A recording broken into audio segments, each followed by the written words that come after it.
David, Peter, who fund the BSA? How independent are they? Well, part of its funding, as Claire said, comes from levies that are imposed on broadcasters. I think the issue of its independence is that it will make its decisions independent of any government policy.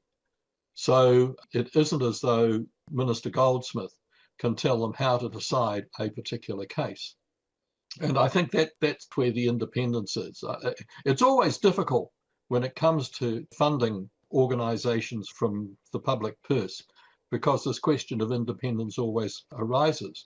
I mean, the same could be said about judges. They get paid, they get paid by the state. So are they independent? And if you want to talk to me about that, you're buying a fight.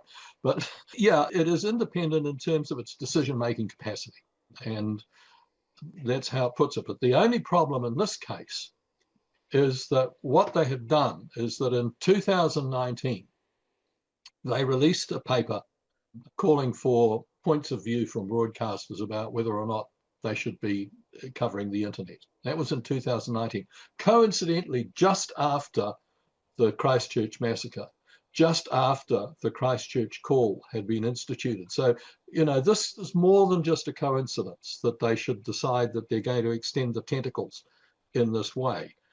Anyway, things sort of died down over COVID.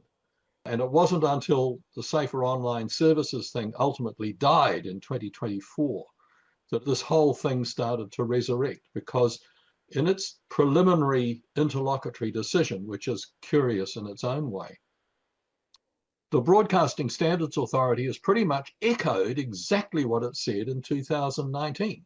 And the question of whether or not this is predetermined is right up for grabs, because anybody, if they decide that they've got jurisdiction in this case, a reasonable onlooker is going to say, well, of course, they decided this a long time ago. And the question of the integrity of the organization, the integrity of its decision-making process, the integrity of any sort of regulatory oversight of broadcasting just goes down the gurgler.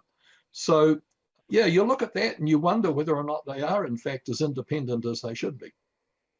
Because behind this, there's this control of internet information and communication that goes back to 2019 and the Ardern Christchurch call.